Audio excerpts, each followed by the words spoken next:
It has to stop. I need you to know pedicide is a real thing. It's the murder of a child older than an infant, but not yet 16 years old. To me, it looks like it's on the rise, like it's happening every day, somewhere in the world. If they're not missing, they are murdered. And sometimes when they're missing, yep, you got it. They are murdered. It has to stop. I'm going home to live with God. All my troubles will be over. And I made a brand new start. It might be early in the morning when I get home.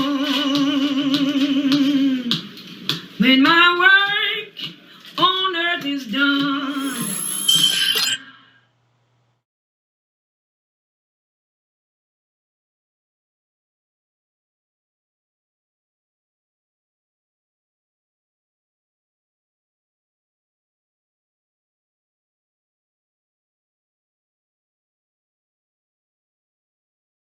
At home, people all over our community just absolutely filled with sadness over this one we told you about last night. A young child, his body found hidden in a freezer in the garage. And tonight we have a name. His family tells us he is 4-year-old Mason Dominguez. And police say his mother's boyfriend, Ryan Tonesland, is responsible. A 35-year-old in court today facing charges of kidnapping and murder. We're also learning more tonight about a possible grave that was being dug behind the home. Let's get right to reporter Brett Forrest. He's live at that house with that new information. Yeah, Jim, police are confirming with News 3 tonight that a hole being dug behind the house behind me may have been meant to be a grave for Mason. And we're also speaking with a close family friend who's telling us more about Mason. He is the child whose body was found in the garage of the house you can see right behind me. He was just like happy, and he made you feel happy when he was around. He was just a really good kid. That's Jake Height, a close friend speaking on behalf of the Dominguez family, describing Mason, the 4-year-old police found dead in a garage freezer. The mother, Dacia Maldonado, sending her daughter to school on Tuesday with a note saying she's being held against her will by boyfriend Brandon Toseland, and that she hadn't seen Mason since December, believing him to be dead. They want everybody to know that Mason isn't just another face, that he was a beautiful soul, just like his father. And he was full of energy and life, and he didn't deserve whatever happened to him. Mason's father, Elijah, died of pneumonia a little over a year ago. Height says after that, he and the family never got to see Mason. The last time I saw Mason was at the funeral, and then the last time they saw that Mason was probably before he went to the hospital. According to the arrest report, Toseland would at times bind and tie the mother to keep her in the home. Adding when they stopped his vehicle Tuesday with both of them in it, they spotted handcuffs on her passenger side. Homicide detectives confirming to News 3 that a hole being dug behind the residence is being investigated as a possible grave for Mason. Also noting dirt from the hole was found inside the U-Haul parked in front of the home. A neighbor telling News 3 it's been there for weeks, leading to an HOA violation. The U-Haul has been the only suspicious thing in the last 2 months. It would be there, we'd call the HOA, they'd move it, they'd bring vehicles to and from it. Then they just brought it back within the last week to 2 weeks. And neighbors holding a candlelight vigil in honor of Mason Wednesday night, with dozens of mourners and family remembering the young boy gone too soon. And that U-Haul you just heard mentioned, you can still see in front of the house behind me here. And obviously there are still a lot of questions remaining as this investigation continues. As for Toseland, the suspect, he's due back in court tomorrow to face an open murder charge. Reporting live in Las Vegas, I'm Brett Forrest, CW Las Vegas.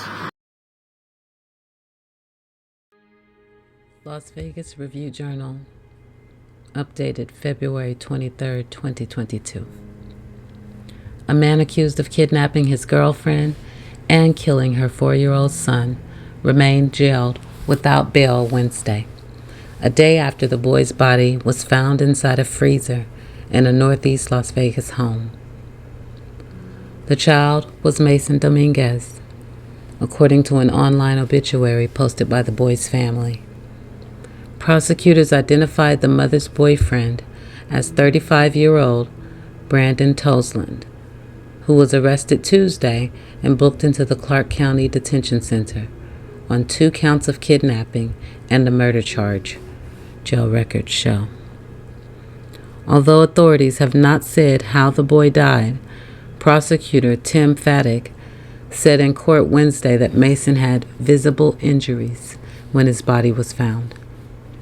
Police uncovered the boy's remains in a home Tuesday morning on the 4300 block of Saddlebrook Park Drive, after his sister came to school with multiple notes from their mother. The notes said that mother was being held against her will and she had not seen Mason since December 11th. She suspected the boy was dead. Mason was found in a trash bag inside a garage freezer, hidden under a false cardboard bottom and multiple items of food, according to a Metropolitan Police Department arrest report. His mother told police that Mason became ill on December 11th and that she wanted to seek medical care, but that Tosland, her boyfriend of 11 months, told her she could not. Tosland then allegedly took Mason into the master bedroom and barricaded the door, preventing her from entering for a considerable amount of time, according to the report. When Mason's mother asked about him, Tosland told her the boy had died and that he couldn't show her his body because his freedom would be taken away. The mother told police that Tosland would bind her, tie her, and take her cell phone, according to the report. If they left the residence, he would handcuff her inside the vehicle, the report read. When police stopped a white Nissan leaving the home on Saddlebrook Park Drive Tuesday, a handcuff was found attached to the car where the woman had been sitting. When detectives told Tosland that a search warrant would be executed of the house, he began to shake and his respiration increased, according to the report. The garage freezer where Mason was found was surrounded by multiple odor absorption bags, fans, and an air filtration unit, police said. The woman said Tosland told her that Mason's death was an accident and that he found the child in bed covered in vomit and not breathing. He said he attempted CPR, but he could not resuscitate Mason. Police noted that Tosland did not attempt to contact police or medical personnel, according to the report. Police said the child's death was tied to Tosland's inaction and actions in not seeking medical attention and out of negligent maltreatment.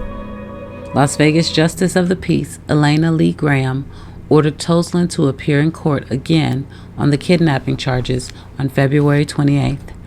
Tosland is due back in court on Thursday on the murder charge. Tosland remained in the detention center on Wednesday without bail, jail records show. Court records show Tosland was previously charged with domestic battery in 2013 and 2019, but both cases were dismissed. In the 2019 case, Tosland was required to complete community service and impulse control counseling before the case was dismissed. Tosland had a 3-year child custody battle with the mother of his 2 children, who are 7 and 5 years old, according to family court records. The mother argued for sole legal custody of the children, but said there have been no instances of domestic violence or Child Protective Services involvement. The court granted the parents joint custody in August. The online obituary from Mason's family said he was a sweet, intelligent boy. The family is hoping to buy the burial plot next to his father, Elijah Dominguez, who died January 17, 2021, from pneumonia. His dad loved him so much. He made him super happy that he looked and acted just like him. The fundraiser for Mason, which was posted overnight Tuesday, read, "When my family or I couldn't see Mason, we missed him and his sister very much.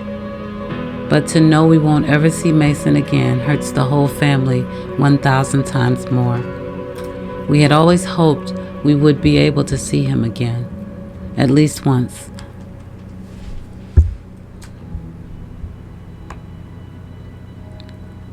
The family's home sat in a neighborhood of newer stucco homes near North Lamb and East Lake Mead Boulevards near Nellis Air Force Base.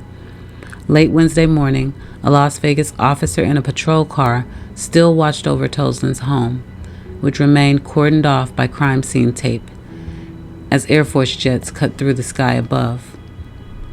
A U-Haul vehicle was also parked in front of the home. An orange police sticker was observed on a front window of the residence. Neighbors said they were stunned by the discovery of the boy's death. "Shock," said neighbor Miguel Salazar, who lives about a block from Toslin's home. "I've got kids and stuff, and I don't know who lives around me. We don't know who is around here. Always quiet. Been here almost a year." A woman who lives 2 homes away from Toslin's declined to give her name, but she said they never noticed anything unusual, adding, "Everything seemed normal," and that we didn't know anyone was missing. A GoFundMe fundraiser has been established for funeral costs and had raised more than $2,300 as of Wednesday afternoon. Now, I'll add a side note for the GoFundMe. I do know that it was above that, and it may have been paused, but I will find the link if it is still available, and it will be in the description.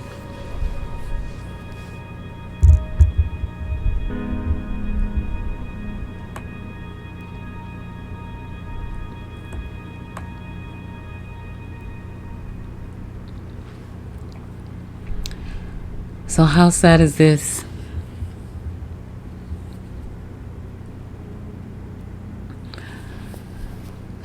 You have a murdered 4-year-old for whatever unknown reason. Possibly a mother who's also been held captive and been a victim of domestic violence. A traumatized sibling that saw God knows what happened to her brother and her mother. Traumatized. And she is the victor here because she got the note to the teacher. But I'm sure she won't see it that way. And this boyfriend, the mastermind,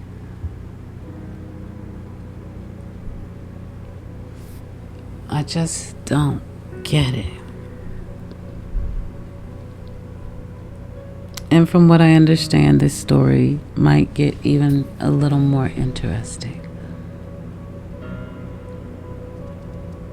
if we were to really look into Mason's father, who died in January. It seems his death may have been a little mysterious.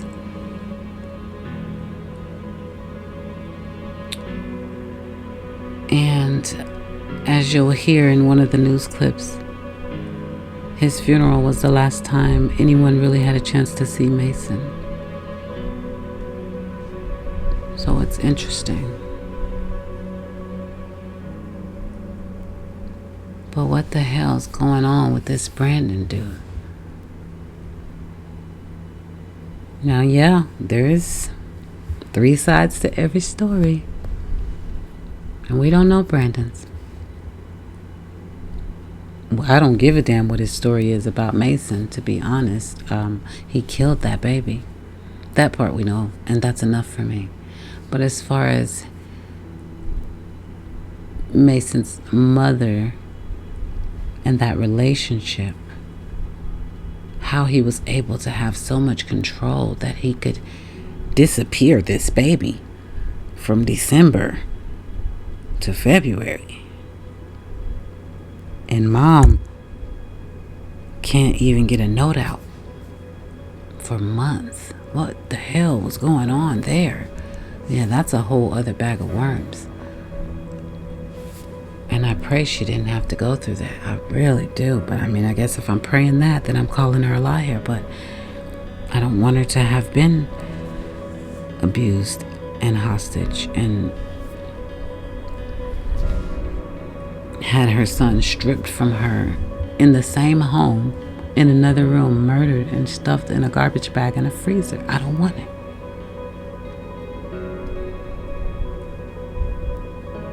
But it appears that's her story, and it's most likely true. And here we are with the cliche. It's really, really sad.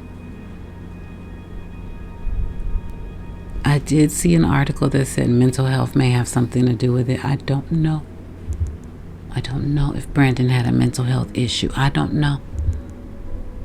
I want to know why he had Mason. And I want to know why he hurt Mason.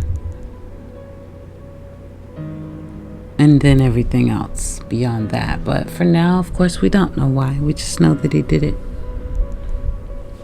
Kind of how it all played out.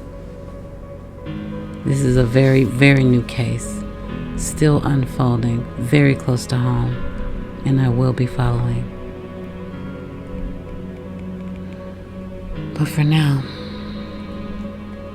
this is what we got. This big bag they just dropped on us right there. This is what he did. So once again, the city has a toddler that's been murdered by his mother's boyfriend.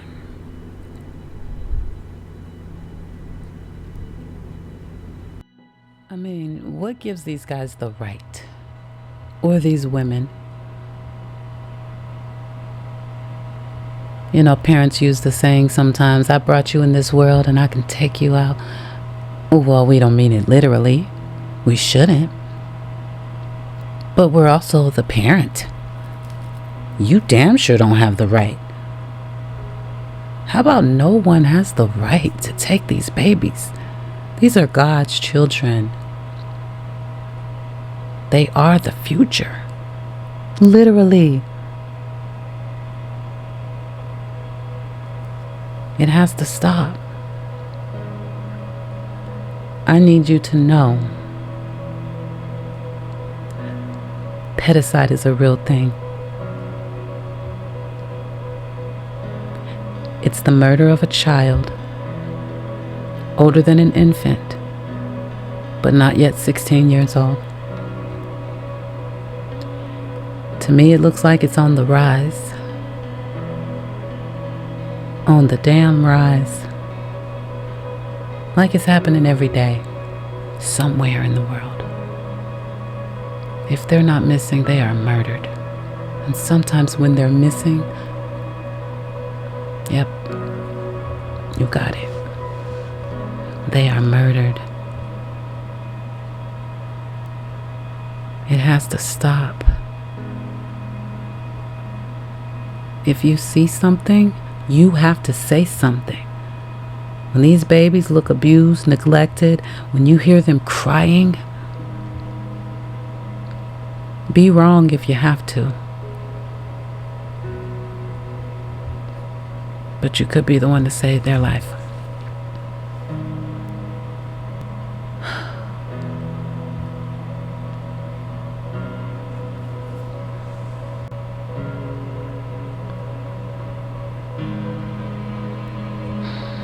I told you. With these stories, sometimes you just run out of words.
I'm going home to live with God.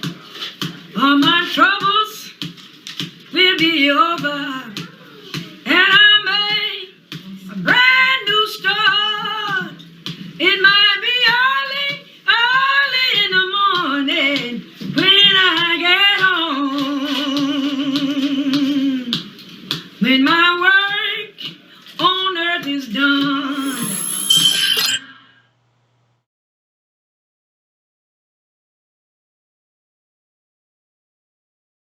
I'm going home to live with God. All my troubles will be over, and I made a brand new start. It might be early in the morning when I get home.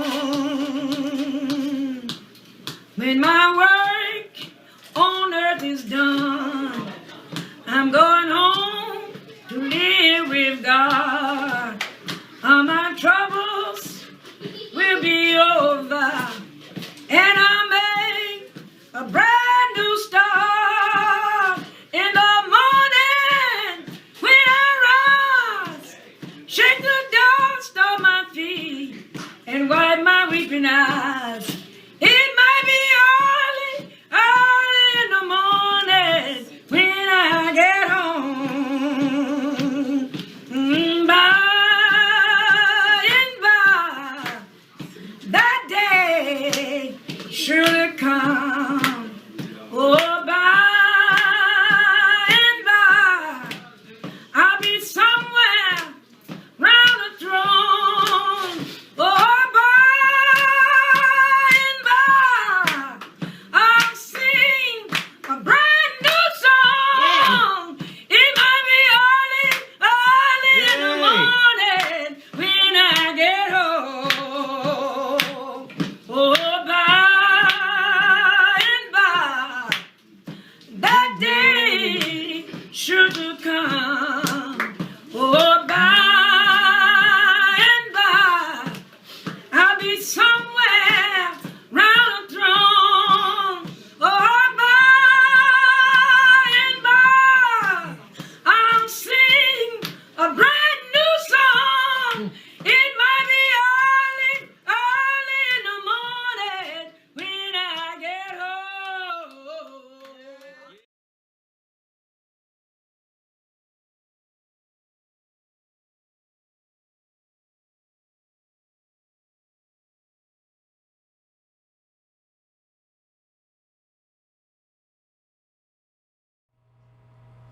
It has to stop. I need you to know pedicide is a real thing. It's the murder of a child older than an infant, but not yet 16 years old. To me, it looks like it's on the rise, like it's happening every day, somewhere in the world. If they're not missing, they are murdered. And sometimes when they're missing, yep, you got it. They are murdered.